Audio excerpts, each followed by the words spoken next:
जेकर मन में आश्रित रहा कोनो न कोनो प्रकार से दर्शन करे बर जाते फागुन महीना के पंचमी छठ सात के भव्य मेला भराते यह दर्शन करे बर दुनिया दुनिया ले मन के आते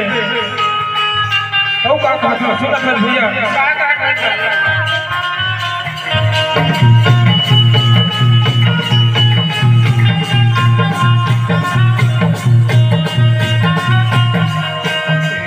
हवा वह गिरा पूरी वायड़ बड़े मेला भरा थे संगी अड़े बड़े मेला भरा थे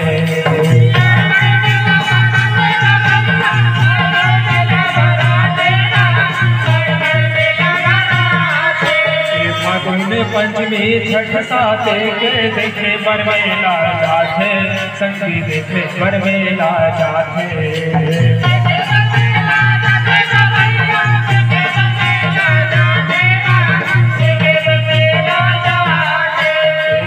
हवा वह गिरा पूरी वायड़ बड़े मेला भरा थे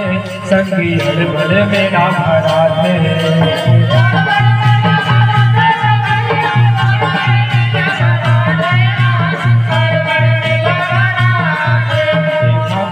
पंचमी छठ साते के देखे बर मेला जाते संगी देखे बर मेला जाते